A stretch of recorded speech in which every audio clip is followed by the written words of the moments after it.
So Fran finalized his presentation talking about inclusivity, which is great because it's very easy transition to what I want to talk with you today.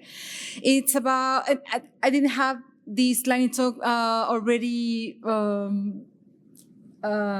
prepared. I just prepared yesterday after hearing a few things.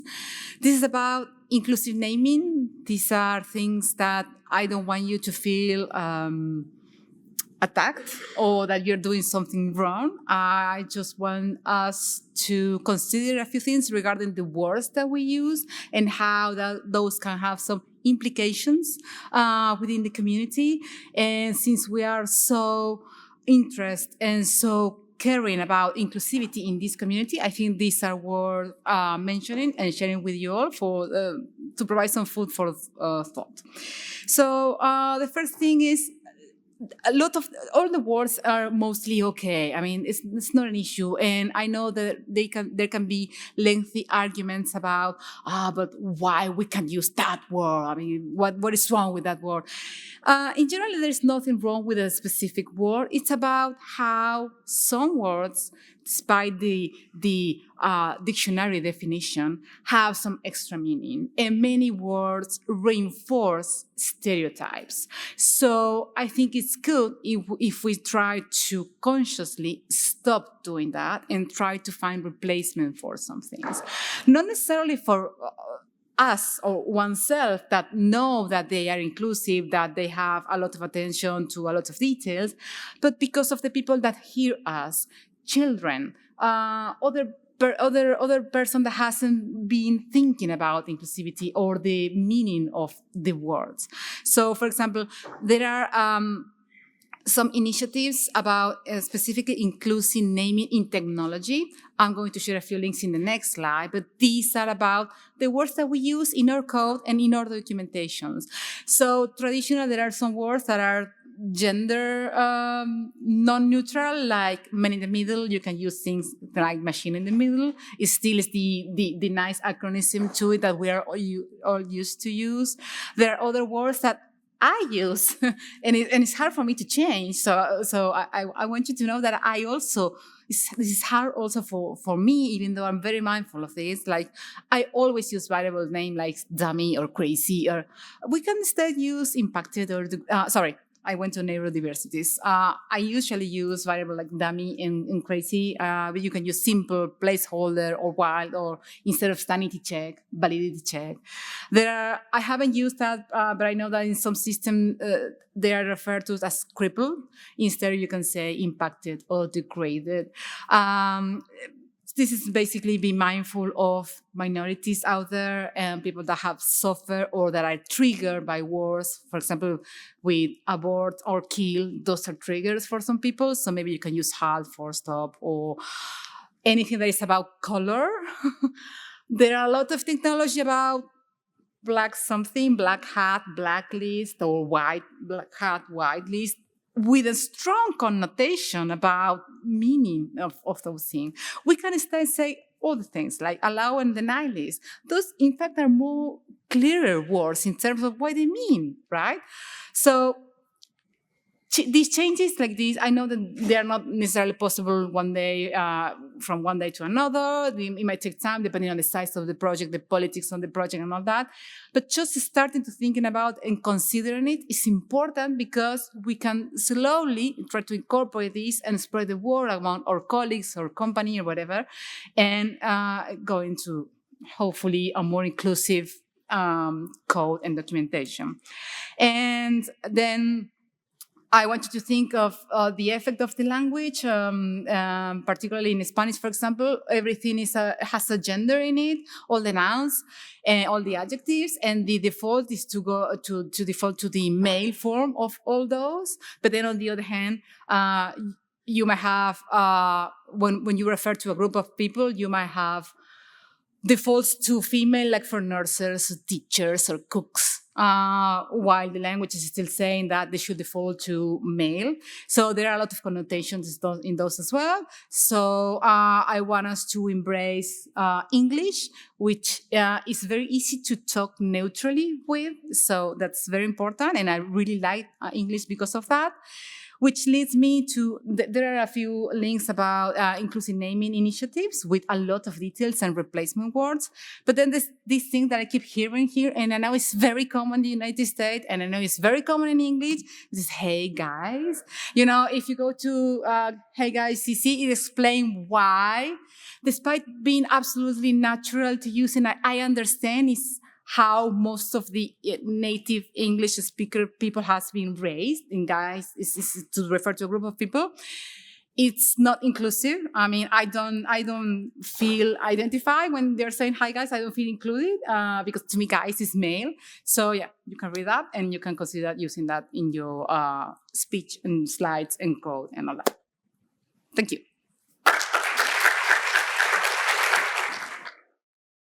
All right, hi. I'm Brent O'Connor. I'm the Director of Engineering here at Canopy.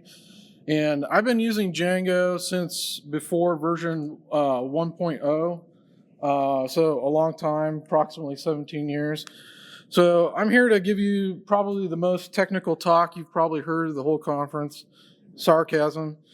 So when you start a project, I think most people know this, but you use Django admin, start project, and then you get an error message. And the error message isn't even in red, by the way, which is interesting because this next slide, if you enter a name, a project name, and it's incorrect, the error message is in red, which is interesting. But my question is, why do we even need a project name? It doesn't make sense to me. And I remember 17 years ago or something being kind of confused by this because I didn't even know what I wanted to call my project. Do I call it Hello World or Foo or I don't know. So if you manage to get the project name correctly, it gives you a structure like this. But why? Why do we have the project name in the directory structure of our project? I think we all know that naming things is kind of hard, hence this joke that's pretty famous. So that's one of the hardest things for us to come up with. So I want to offer you guys an alternative which you can use, which is if you use config with a dot for the current directory, it will give you this structure, which makes a lot of sense to me and hopefully a lot more sense to a lot of you guys, that if you have a config directory where the config should go in your project, it makes a lot of sense. And I think if we were all consistent in this way, it would make tooling and building things a lot more consistent because you could predict where the settings are going to be. You don't have to change any custom settings. Kind of nice. The other alternative is you can use my Django base site that I've been working on for, I don't know, like 15 years or something like that, and I keep updated. But you might ask yourself, why would I want to use the Django base site? Well, it's a quick way to get started with a Django project. It has all the necessary tools and packages that are kind of considered best practices. I try to keep up with what the community is doing. I actually, every Saturday, I update dependencies that Dependabot says is outdated. It also has an apps directory, which I also consider a best practice, to put all of your apps for your project in an apps directory because it keeps things nice and organized and tidy. It's tried and tested. And there's lots more reasons. I encourage you to go check it out. Thank you.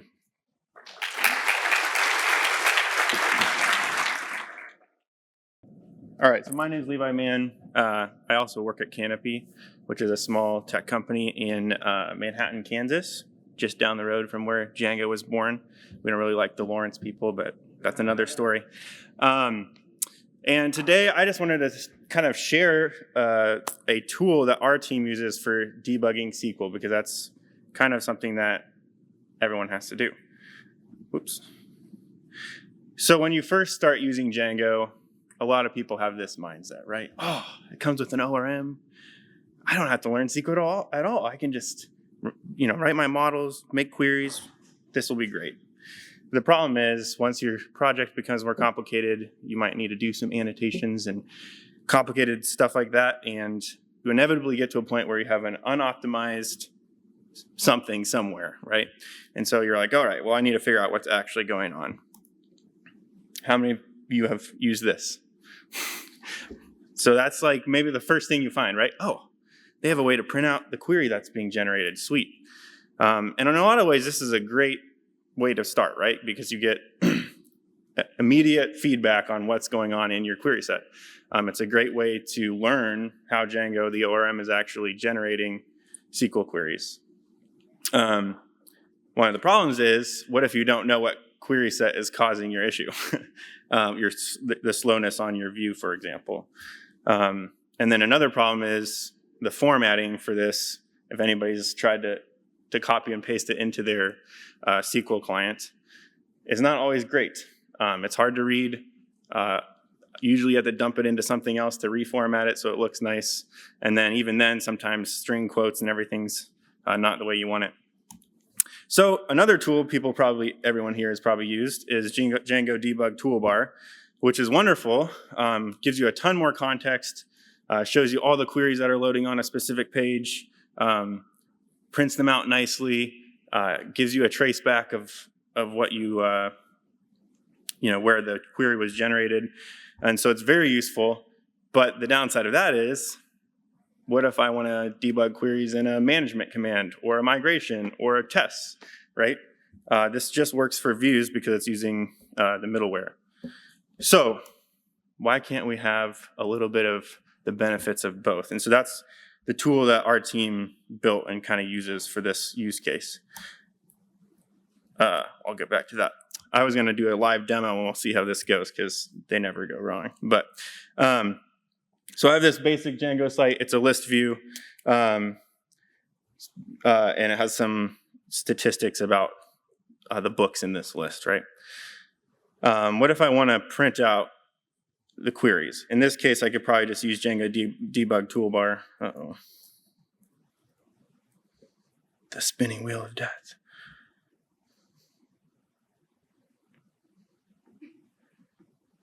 Of course.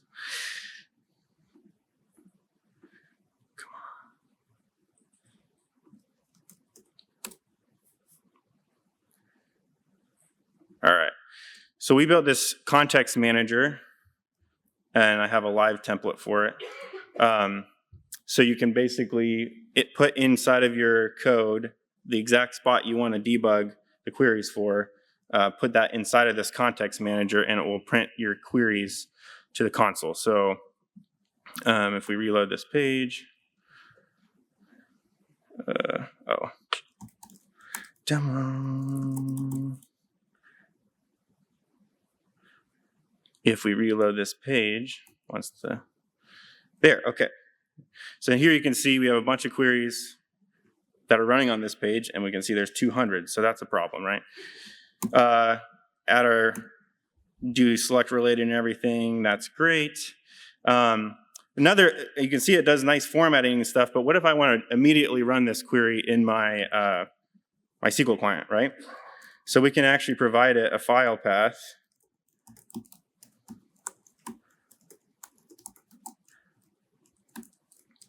And now if we run it and we go to this file, we have a SQL formatted file, and we can immediately run that in our client, right? So you can actually see what's going on. There's also a couple other settings. I don't have a lot of time to show. There's a threshold setting, so you can set a threshold for, like, I want to only see queries that run longer than a second or whatever. And there's also a way to render stack traces as well. So if you're interested, this is not really a publicly available thing. I created a gist on GitHub that has the code necessary to do this. But if we're thinking about maybe making this more of a public tool, so if you're interested in something like this, we would be interested in knowing. So go to that gist, star it, leave a comment, so we can get some feedback on whether this is something we should make into a package. So thank you.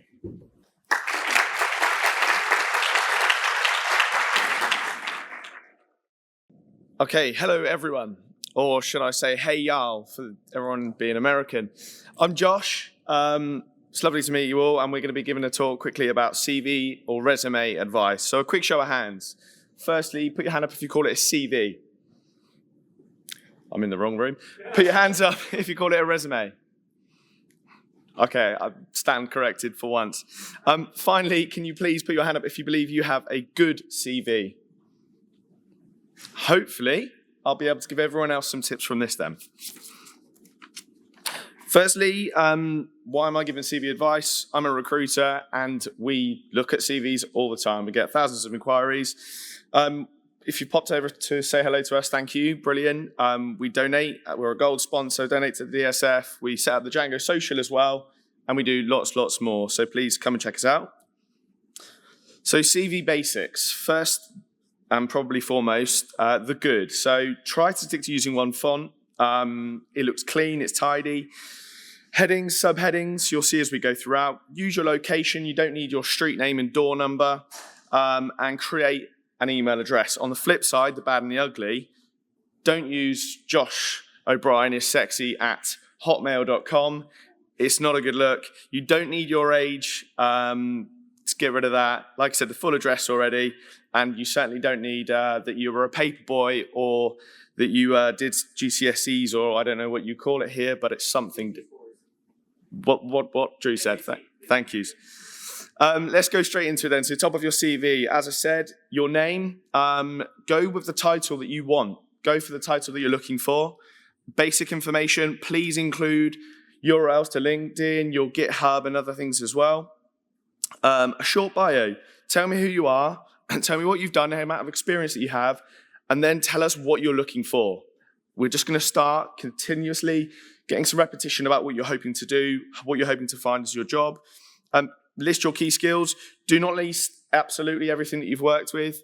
It's not a good look. Stick to some of your strengths and just list a few of them. Employment history, it should be next. So don't worry about reading all of that. I'll just quickly go over it. On the left, companies and dates, month and year that you've worked there. And then we want to really see in detail what you've been doing. What are your responsibilities? What have you been working on? Have you been leading? On that, please include your tech stack. There are ATS systems now, and they're consistently looking for keywords, key skills. They're just scanning solely for those. So if you're a Django developer, make sure you list you're a Django developer at the top, you're looking for a Django role, and that you've been working with Django throughout your roles and responsibilities. Third down, you can see that we've highlighted them in bold. It stands out. It should be the first thing that really your eyes are drawn to, fingers crossed. Underneath that, education and achievements. Some of you would have done code courses. List it. Tell us about it. Shout the success. Again, if you've completed a bachelor's or master's, tell us what it is. Furthermore, if you've completed Udemy courses or any certifications, again, shout about it and tell us. Community involvement is massive for us. We love Django.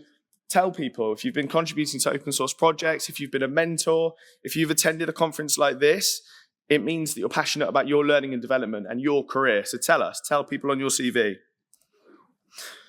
Personal projects and being personable. Tell us a bit about some of the projects you've been working on outside of work, outside of your core hours. You simply just need to list it, tell us what you've done in it, and then again, tell us the tech stack you've worked with. This cannot go sort of not shouted about enough, but be personable. Tell us who you are. Tell us what your interests are, your hobbies. Do you take kids out? Do you game? Tell us, because again, that's what's going to really separate you from everyone else. For me, that's all. The talk on the left is about this talk in a lot more detail. The one on the right is tips to become or securing your next Django job. Thank you very much. That's all, folks.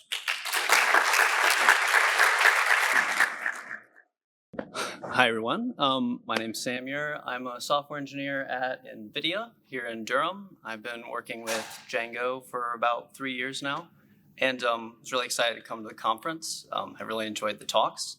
And something that I wish I knew earlier on in my Django career was how to use custom query set and manager classes. And I've been working with Django for about 6 months, and then I started working with a new company, and they showed me a lot of how to use this in my previous company. Didn't know about, and it really helped take the performance of my application and the organization of my code kind of to a new level. So if anybody's in that kind of similar situation to where I was a couple of years ago, this is what I would have wanted to have heard about. So I kind of have the DjangoCon inspired classes here. We have cities and conferences, and then speakers and talks that are given at different conferences. And something which you won't see by default on these kind of model classes are the kind of objects property on these classes. By default, all Django models have this objects property. It's usually just the models.manager that's given. And you've all certainly used this, even if you didn't know exactly what it was. I'm sure it's been referenced by a lot of other talks here. And you've certainly probably used a lot of the methods on it, such as creation and filtering or annotations or all. And I think you can kind of classify these into two main categories when thinking about them. They're usually methods that are creating or mutating data in the database, such as ones at the top. And then there are ones that are selecting or aggregating or preparing data, selecting it from the database. And I'm mainly going to focus on the latter ones, which is usually what's involved when people are running into those N+1 errors that people have been talking about, or slow querying errors, or not errors, but complications that people have spent a lot of time talking about at the conference. And I kind of want to do this just through a brief example of how you might add a new custom method to your manager. I've got an example here where I'm trying to basically serialize some data from my talk model, just trying to get the title of the talk and the first and last name of the speaker. And the speaker is a foreign key on talk, and I kind of want a space between the first and last name. And you can run this, and as hopefully a lot of people know by now, you're going to encounter an additional query every time you iterate through the for loop because you're calling the .speaker property. And as many people have pointed out, you can add this select related method on the manager, which comes out of the box. And it can help resolve that issue to where you now only have to do 2 queries at a time. But this is still, it's not a lot of code, but it would be really nice if you could kind of compress this logic of trying to obtain the first name and last name of the speaker together in something that's a bit more reusable so that you don't have to re-implement this in a lot of different situations. And also so it just takes up less lines of code. And we can also do this only with 1 transaction in the database instead of 2, which the select related requires. So what we can do is we can create a talk query set. I personally put these in a query sets.py module within whatever app I'm working with. And you can add a custom annotation, which uses the concat function tool. There's a lot that comes out of when it was said that Django comes with batteries included. That's certainly the case with a lot of these functions that you can use to kind of build your own custom query sets and annotations within Django. So really look at that documentation on what's offered there if you're interested in these kind of things in the future. But I can use this to, at the database level, coalesce, perform an inner join on the speaker table and the talk table, and then coalesce the first name and last name of the speaker together, and then put it on the resulting query. And then I can associate this custom query set with my model by just setting it as the objects property on that model. And so now I can kind of compress my previous for loop. I didn't have the select related at the top here, but I can compress this down into basically a one-liner, and I can reuse this with speaker name in a lot of different cases.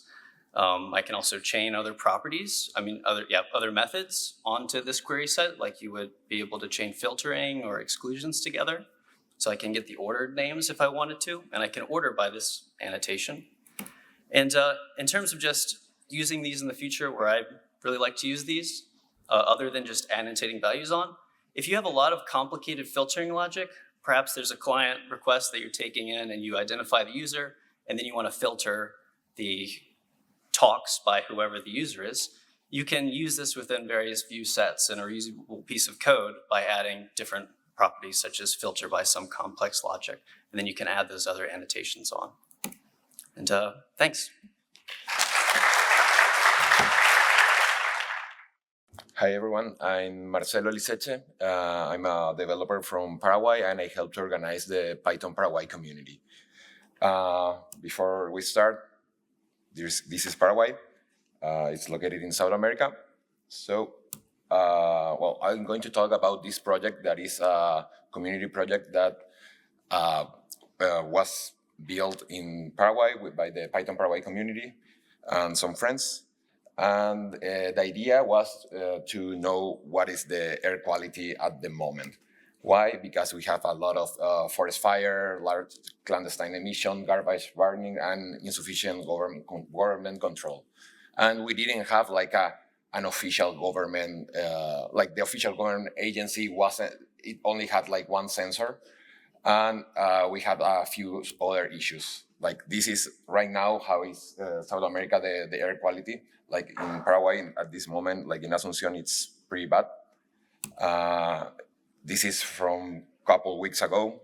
The Amazon forest is burning and we are all breathing smoke, basically. So it's a problem. And we wanted to respond to the question like, it's healthier to go for a run or I prefer to stay home? What is healthier? And also this is a case of spy-driven development because there was this guy that wanted to sell sensors to the government for something like 10K per sensor, a sensor that costs $60. And we say like, we can build it cheaper and open. So that is Aire Libre. What is Aire Libre? It's a community, but also it's a network of sensors, of air quality sensors. And yeah, the difference with the other initiative is that we are a community, all the data is open and everything is in open source. Well, the hardware, it's basically one air quality sensor, one microcontroller, and the cost, approximate cost is 25. It's 5 if you count with other, the cable and other stuff. The firmware is open source. There is the GitHub there. Well, it's, I can skip this. Yeah, you just need to solve 4 cables and you're done. Well, this is the repo. The backend, it's called Linka, and it's the one that receives all this, the air quality data from the sensors. Yeah, it's Linka because it's the planeteer of the wind. So this is a website. It's called Aire Libre with .re. This is a repo. It looks pretty good, the .re, but it costs $60 per year to renew. So just to know. Well, this is how what the website looks like. Every point of that, it's the sensor and it has the AQI, it's the air quality index. We have night mode. Yeah, we have a few bots. The first one is for Mastodon, the other is for Twitter. Also, the bots are open source. This is how it looks in Mastodon. It could be improved a lot. This is in Twitter. And this is how the sensors looks like. And yeah, it reads every 2 minutes the air quality data, and it sends to the backend that we can display via an API. And yeah, and also one thing that it, as you saw in the video, like we had this air quality emergency, like a medical emergency even. And yeah, and thanks to this network of sensor, like the government network of sensor was in maintenance, and thanks to this one, we have the data for that. So it's, I think at this moment we have something like 30 or something sensors. And regarding the future, we receive a grant from the Mozilla Foundation, and now we are going to have probably between 30 to 50 sensors more with that. And yeah, thank you. This is the website. And yeah, if you will need to contact me, I'm messaging everywhere. And yeah, those are my socials. Thank you.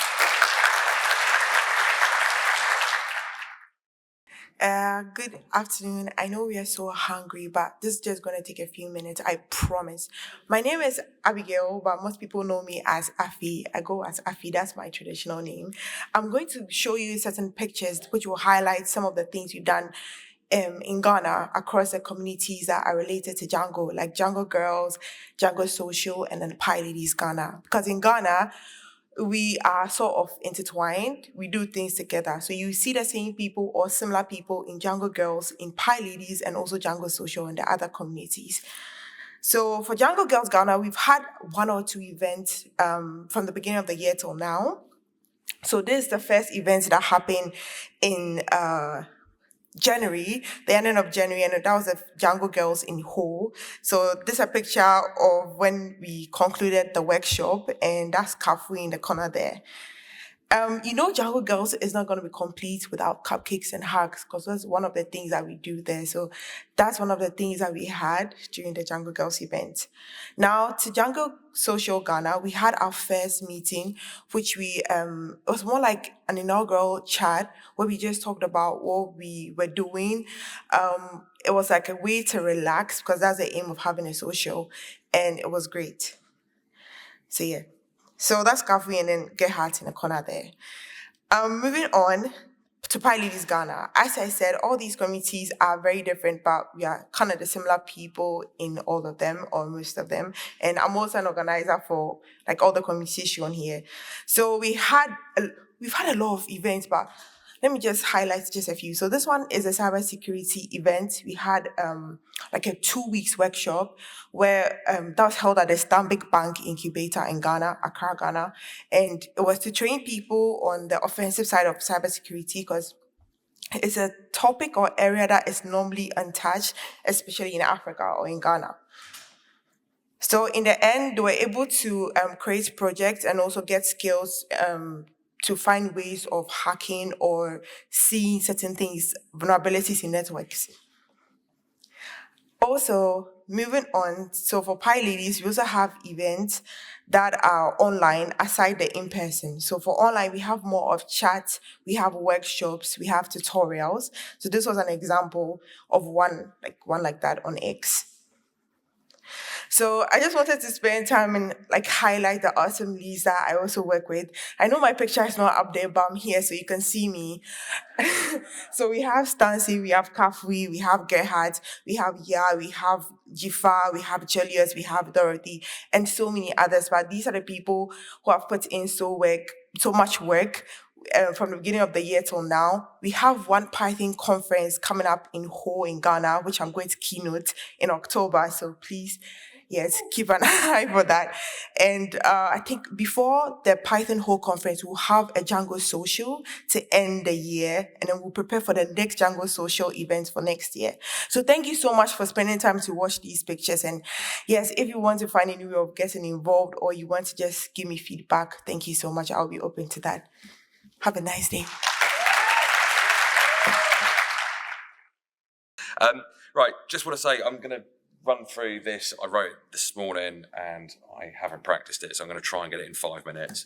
Just very quickly about me. So I've been working in recruitment for Django people since 2008 in the UK, across Europe, and here in the US. 3 years ago, next week has started Foxley Talent. Again, just as an evolution of that part of my career. Earlier this year, was invited to be an individual member of the Django Software Foundation, and I've been a community organizer for most of my career as well. Django Social, sort of the current project that we're working on, which we spoke about last year. Right, anyway, quickly. The coffee break career hacks. This is like the LinkedIn edition. Just want to give some tips to people, because we use it all the time. And what we we try to help people to understand is like actually how it can help you now. If you're using it every day when you're happy in work or when you're not desperate, people will tend to react when you do need some help on LinkedIn if you get laid off or something like that. So there's some stats on LinkedIn. They're not very interesting, so I'm just going to skip on. Quick show of hands. I'm going to put all these up. If you can leave them up as we work through them. Who's got a LinkedIn account? Who's here? Yeah, okay. Who has logged in the last week? Leave your hand up. Who has applied for a job through LinkedIn before? Okay. And from the other side of the fence, who has hired somebody through LinkedIn before? Okay, yeah, a couple. I thought it'd be more, but that's good for us, right? So, and then with those who've been online this week, who has liked a post anywhere in any sense this week? Yeah. Anyone commented on a post this week? Okay, yeah, fewer, but still good. Who has posted this week? Yeah, a couple. Yeah. And has anyone sent a direct message this week? Yeah, quite a few. Good. Right. What I want to talk about is just a real simple, these coffee break hacks. Just going along those, there's some really easy things you can do via your LinkedIn every day, every week. If you've got 5 minutes to play Candy Crush or Angry Birds or whatever the game is at the moment, like you can just quickly log into LinkedIn, and if you spend a little bit of time looking after your social network, what you'd call your personal brand now, you can actually impact your future self should you need any to use LinkedIn there. Essentially, by posting and doing several things each week, you can raise your profile a little bit to the people around you. I haven't added on here like connecting to people. I think people are quite good at doing that anyway. But if you spend a bit of time just building up your network by adding the people that you've met here this week at the conference, by if you're interested in a job in a company, add a few of the engineers in that business, add the CTO or whoever, and start to engage with their content. If they're taking time to post stuff, it feels nice to receive a little like or a thumbs up or a clap or whatever. If you can get involved in those, you'll build your reputation with those people. They'll start to notice, oh, I wonder who this guy is or girl is who keeps checking my LinkedIn out. But the easiest way to sort of try and elevate yourself is like going on and like trying to like a couple of interesting posts. If you can find a couple each week that you can share for that person with a few comments, if you like, it just gives you that bit of confidence about putting yourself out there, or individually find something to post about each week. Again, you can help to improve. Well, he's moving closer, right, quickly.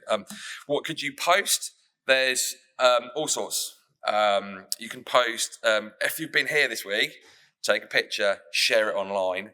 And that's a really easy thing to do. If you wait for Bartek's photos to come out in a month's time or whenever, and you find a photo of yourself on there, share that again, and just use those things if you're comfortable doing so, obviously. Post about a problem you solved, give some thanks to someone in the community, share a project that's helped you.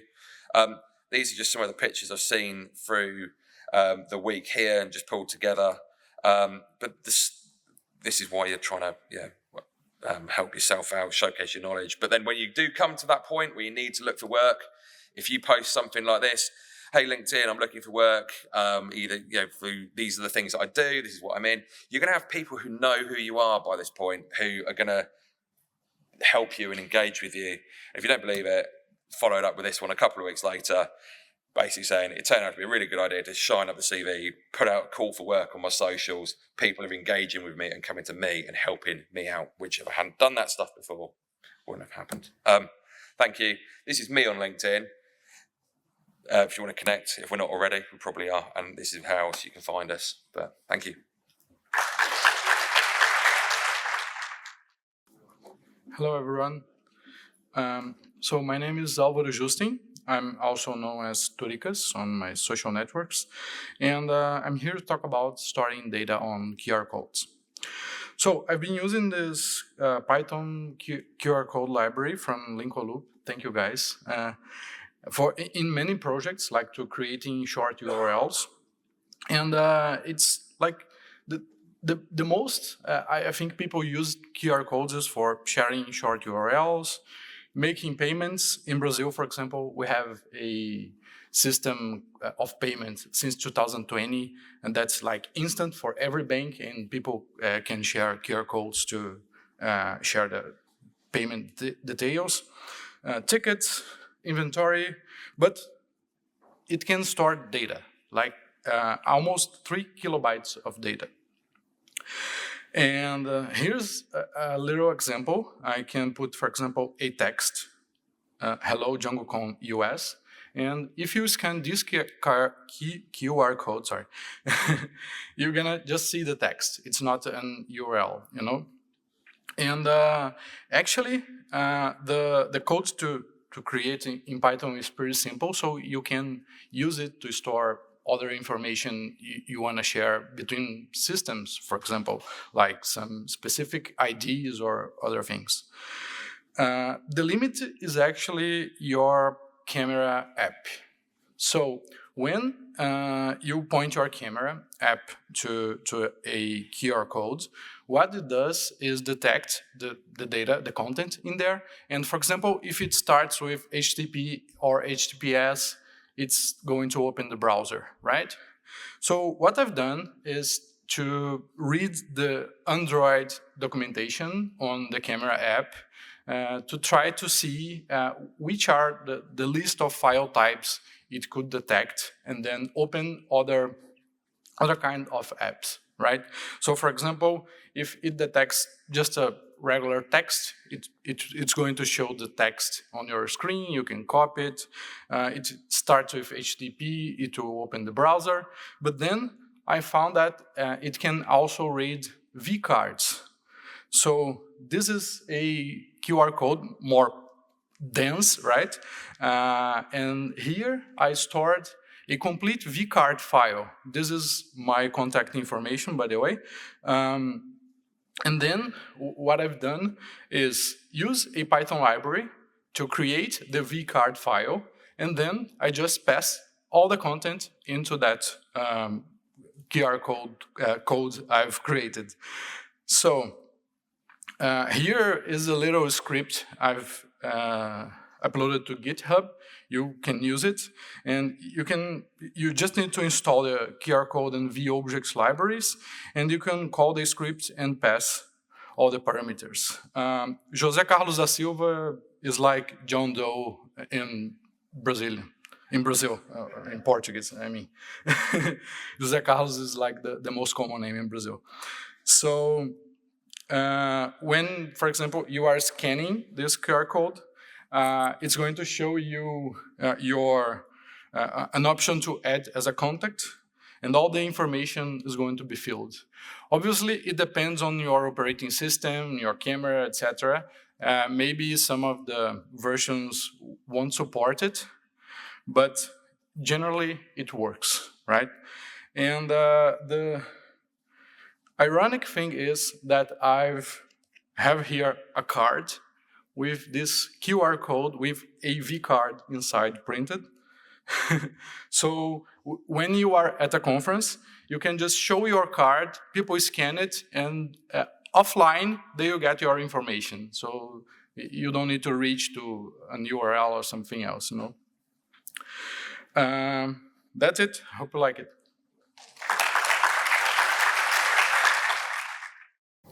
Okay. Super quick, different ways in which you can support our community and the Django Software Foundation. And the first and simplest is simply to make a donation.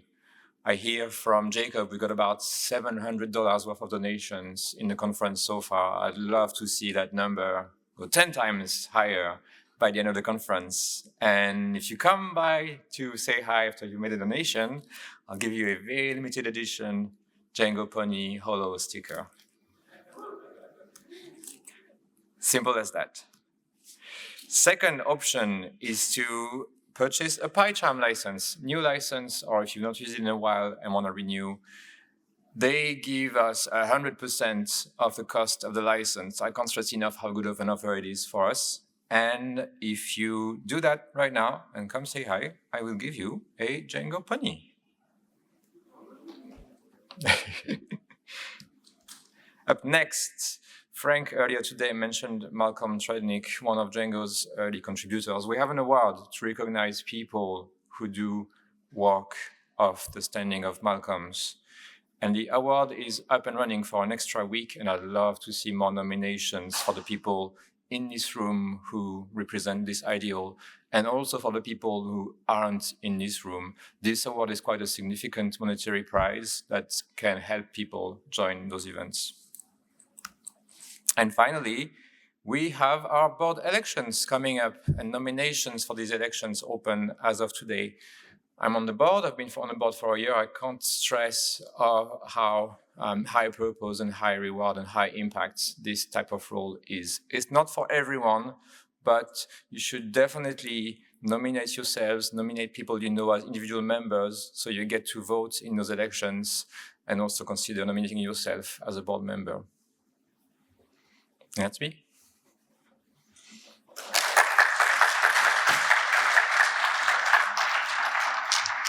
Thank you, Thibaut. Thank you to all of the speakers this week. And I just want to say an extra thank you to all of the organizers who have helped me throughout the week. Thank you very much.